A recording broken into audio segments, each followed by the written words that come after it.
Pemirsa, upaya penyelundupan 29 kg sabu yang akan diedarkan di wilayah Jabodetabek digagalkan Badan Narkotika Nasional.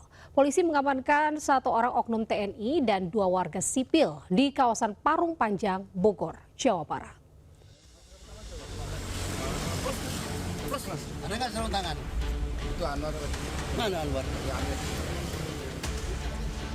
Badan Narkotika Nasional menggagalkan penyelundupan narkotika jenis sabu dari Aceh. 29 kg sabu dalam kemasan teh Cina ini rencananya akan diedarkan di wilayah Jabodetabek. Modus penyelundupan sabu dibawa 3 pelaku dengan menyembunyikan paket narkotika di dalam kompartemen bagian belakang mobil. Satu oknum TNI dan dua warga sipil berinisial TA, Y, dan I membawa 29 paket sabu dari Aceh melalui Sumatera Selatan, melewati Bakhoni Merak hingga tiba di kawasan Parung Panjang, Bogor. Terungkapnya penyelundupan narkotika sabu ini setelah BNN mendapat informasi dari masyarakat terkait pengiriman narkotika lari Alangsa Aceh. Tersangkanya ada 3 orang yang terdiri dari 2 warga sipil dan 1 oknum TNI. Dan hari ini juga kami akan koordinasi dengan BEM-POM terkait dengan kronologis kasusnya adalah kami berhasil mensurveillance terkait dengan 1 kendaraan yang diikuti oleh beberapa orang yang diantaranya adalah anggota TNI atau oknum anggota TNI. Puluhan bungkus narkotika beserta kendaraan diamankan di kantor Badan Narkotika Nasional Jakarta. Dari Jakarta, Rio Manik melaporkan.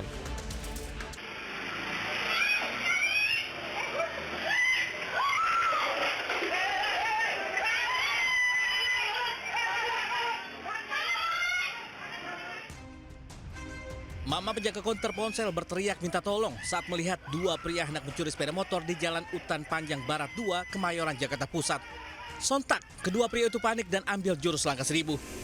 Sebelum beraksi, 2 pria berboncengan sepeda motor datang ke kios berpura-pura hendak menukar voucher. Rupanya mereka mengincar sepeda motor yang terparkir dengan kunci kontak masih menempel. Namun naas, aksi mereka gagal karena dipergoki penjaga konter. Mereka menjatuhkan sepeda motor incarannya saat dikejar warga. Sayangnya, kedua pelaku berhasil lolos. Aksi pencurian di kawasan tersebut bukanlah kali pertama terjadi. Daerah Utan Panjang sangat rawan akan aksi curanmor. Para pelaku bahkan kerap membawa senjata api untuk menakuti warga. Dari Jakarta, Radi Sanjaya News melaporkan.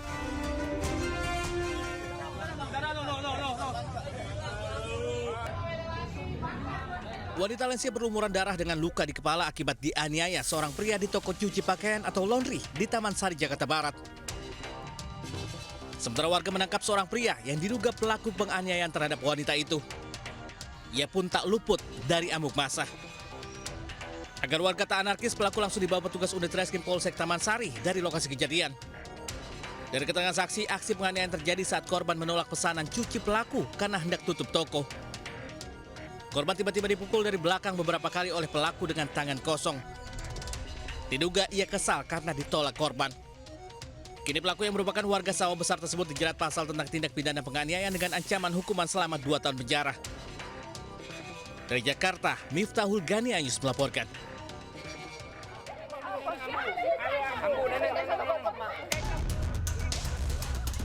Kericuhan terjadi di terminal bus di Kabupaten Bangka, Jawa Timur. Dalam kericuhan ini, seorang perempuan yang sehari-hari bekerja sebagai penjaga loket karcis bus diduga jadi korban penganiayaan. Korban awalnya berusaha melerai keributan saat terjadi cekcok antara anaknya dengan penjaga loket karcis lain terkait penumpang. Korban tiba-tiba dipukul belakang kepalanya oleh seorang pria berinisial HS. Akibatnya keributan makin pecah hingga akhirnya diredam petugas terminal. Usai kejadian tersebut, korban lalu melaporkan aksi pemukulan ini ke Mapolres setempat dengan disertai bukti hasil visum dari rumah sakit. Dari pengakuan korban, diduga emosi karena ia selalu menolak membayar jatah uang keamanan. Pelaku selama ini dikenal warga sebagai preman terminal. Ia selalu meminta uang jatah secara paksa pada setiap loket karcis. Tim Liputan News melaporkan.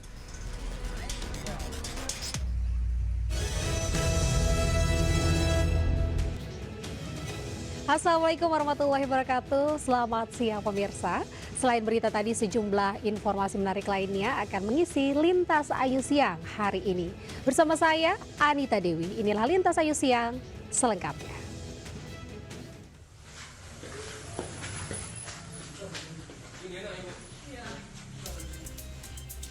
sebuah showroom motor di kawasan Pulau Gebang, Cakung, Jakarta Timur digerebek unit 3 Satreskrim Barreskrim Polri.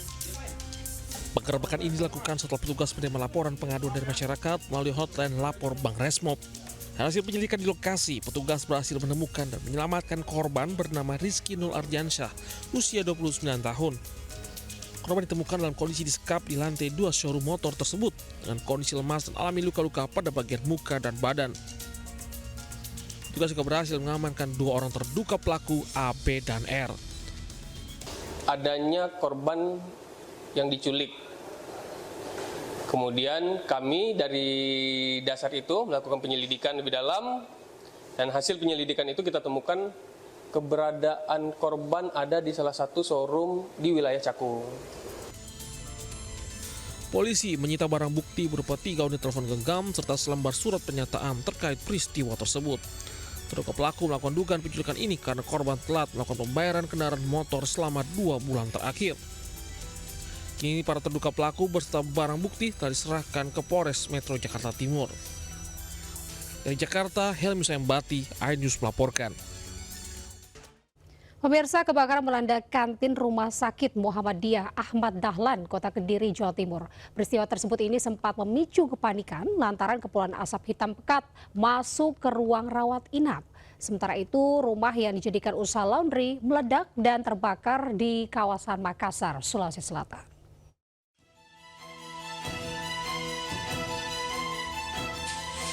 Api berkobar membakar kantin Rumah Sakit Muhammadiyah Ahmad Dahlan, Kota Kediri, Jawa Timur.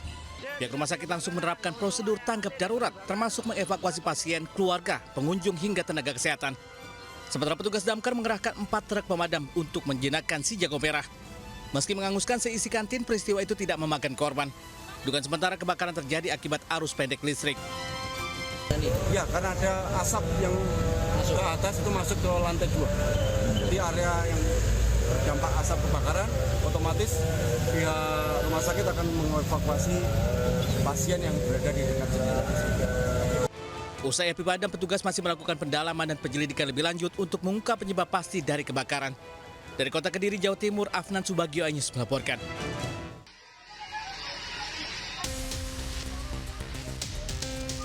Seorang wanita dievakuasi dari sebuah rumah yang menyediakan jasa laundry di Kota Makassar, Sulawesi Selatan.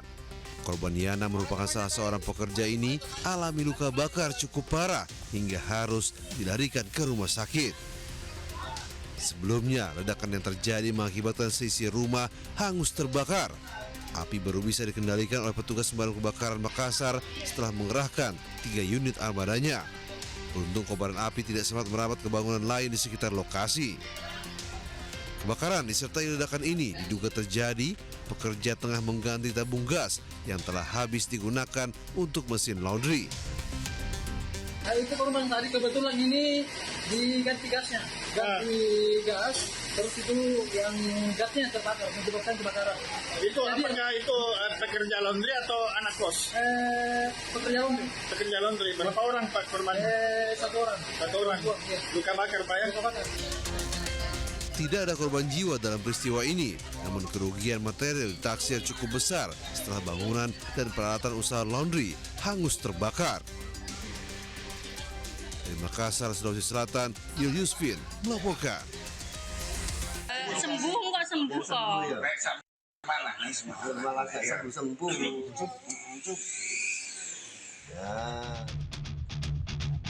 Proses evakuasi pelepasan cincin yang menjepit jari seorang bocah di pos pemadam kebakaran Mako Tuban berlangsung dramatis. Sang bocah menangis histeris, kesakitan setelah cincin yang dimainkan masuk ke jarinya dan tidak bisa dilepaskan.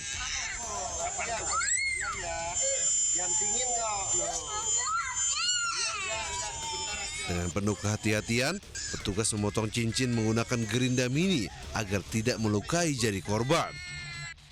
Setelah beberapa saat, cincin akhirnya berhasil dilepaskan dan kondisi anak kembali tenang. Petugas damkar mengimbau warga agar tidak ragu meminta bantuan apabila mengalami kondisi darurat serupa. Dari Tuban, Jawa Timur, Bibit Ibowanto melaporkan. Pemirsa, bayi laki-laki dengan ari-ari masih menempel ditemukan warga dalam karung di area pesawahan dalam kondisi masih hidup. Bayi yang baru dilahirkan ini diduga sengaja dibuang oleh keluarganya lantaran merupakan hasil hubungan gelap.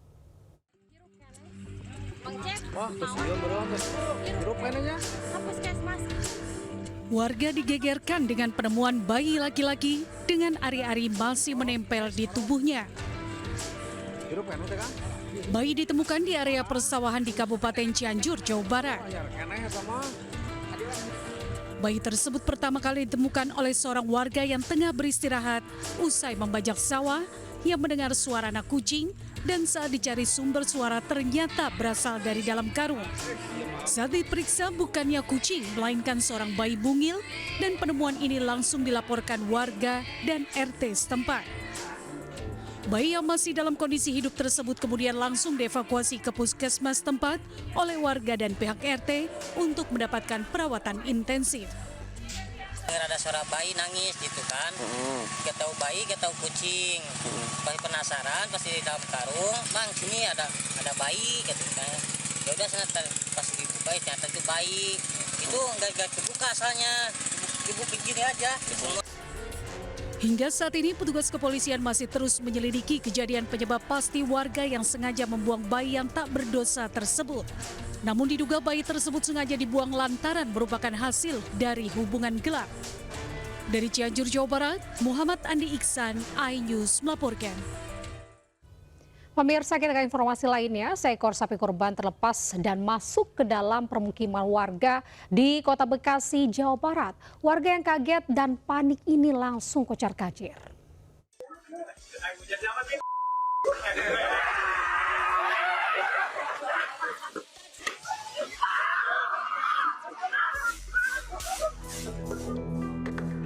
Viral seekor sapi terlepas dan masuk ke dalam permukiman warga di Gang Simbang 1 Kaliabang Tengah, Bekasi Utara, Kota Bekasi, Jawa Barat.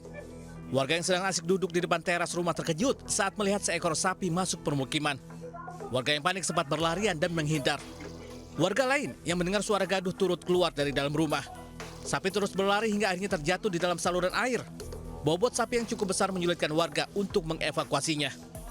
Kondisi sapi yang sudah tidak memungkinkan untuk dijadikan hewan kurban akhirnya dipotong setelah mendapatkan kesepakatan antara pemilik sapi dan warga. Pas begitu dia lewat pada diuber mau ditangkap. Mau ditangkap. Orang pada kalau sapi kan kalau banyak orang kan takut. Oh iya, mungkin stres atau apa dong bang? Udah pada stres lah, itu aja mau dipotong ya sapi kan begitu. Sementara di Jakarta, petugas damkar sektor Johar Baru diterjunkan ke lokasi guna mengevakuasi seekor sapi jantan yang terjebak di dalam saluran air. Sapi yang rencananya akan dikurbankan sebelumnya mengamuk menyerang sejumlah warga yang ada di lokasi. Sapi terus berlari kencang hingga akhirnya tercebur ke dalam saluran air. Warga meminta bantuan petugas damkar karena bobot sapi yang mencapai 650 kg. Kondisi saluran air yang cukup sempit menyulitkan proses evakuasi. Setelah hampir 1 jam, sapi yang mengalami patah kaki itu akhirnya berhasil dievakuasi petugas. Tim Liputan iNews melaporkan.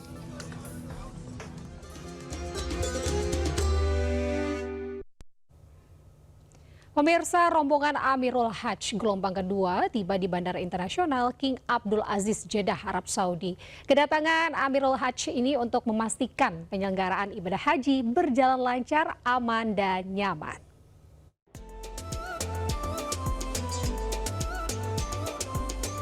Amirul Hajj gelombang kedua tiba di Bandara King Abdul Aziz Jeddah, Arab Saudi melalui terminal kedatangan internasional. Rombongan dipimpin langsung Menteri Haji dan Umroh Republik Indonesia Muhammad Irfan Yusuf. Turut dalam rombongan antara lain Menko Pemberdayaan Masyarakat Muhaimin Iskandar, Wakil Menteri Agama Muhammad Syafi'i, dan para anggota Amirul Hajj lainnya. Kehadiran Amirul Hajj di Tanah Suci untuk memastikan penyelenggaraan ibadah haji berjalan lancar, serta memberikan jaminan keamanan dan kenyamanan bagi jemaah hingga kembali ke tanah air. Salah satu tugas dari Amirul Hajj adalah untuk memastikan bahwa semua proses haji para jamaah kita bisa berjalan dengan lancar, dengan aman, dengan nyaman, dan semua pulang dengan sehat dan menjadi haji yang mabrur. Itu harapan kita semua. Selanjutnya, para Amirul Hajj akan bertolak ke Mekah untuk melaksanakan umroh wajib yang dilanjutkan dengan pengecekan persiapan puncak haji di Ar-Muznah. Dari Jeddah, Arab Saudi, Eti Jutasari, MCH 2026 melaporkan. Pemirsa, optimalisasi layanan perlindungan jemaah dilakukan petugas penyelenggara ibadah haji atau PPIH Arab Saudi lewat pembentukan tim khusus atau tim sus Mina. Layanan disiapkan untuk memastikan jemaah, terutama lansia dan disabilitas ini dapat menjalankan ibadah di puncak haji dengan aman dan nyaman. Jelang puncak ibadah haji di Arafah, Musdalifah, dan Mina atau Ar-Muzna, persiapan terus dilakukan oleh penyelenggara ibadah haji atau PPIH Arab Saudi. Untuk mengoptimalisasi layanan perlindungan jamaah, PPIH Arab Saudi membentuk tim khusus yang bernama Tim Sus Mina. Tim sus ini beranggotakan personel perlindungan jemaah berpengalaman pada operasional haji pada tahun sebelumnya. Dan tim sus Mina ini akan bergerak pada tanggal 8 Zulhijjah malam dan langsung menuju Mina tanpa melalui Arafah, pemirsa. Fase kedatangan di Mina ini merupakan fase yang krusial karena berpotensi memicu kepadatan dan kelelahan fisik yang tinggi. Dengan pemberlakuan skema ini diharapkan tim sus Mina dapat langsung memberikan bantuan maksimal saat jamaah haji tiba. Dan demi menjaga kelancaran dan keselamatan pergerakan massa, PPIH Arab Saudi mengimbau bagi para jemaah haji yang tinggal di tenda Mina agar tidak berpindah lantai dalam melakukan prosesi lempar jumroh. Jarak perjalanan pulang pergi dari tenda Mina menuju Jamaroh melalui 3 terowongan muaisim tersebut ini diperkirakan mencapai kurang lebih 4,5 km, pemirsa. Oleh karena itu, dengan orientasi jalur yang matang serta kesiapan tim sus Mina, seluruh rangkaian perjalanan puncak haji dapat berlangsung dengan aman, tertib, dan juga efisien. Dari Jeddah, Arab Saudi, Eti Jitasari, MCH 2026 melaporkan. Pemirsa, ribuan warga di Blitar, Jawa Timur berburu ikan mabuk di aliran Sungai Brantas. Dan pemirsa, informasi ini sekaligus mengakhiri Lintas Ayu siang hari ini. Saya Adita Dewi dan kerabat kerja undur diri. Terima kasih, sampai jumpa. Wassalamualaikum warahmatullahi wabarakatuh.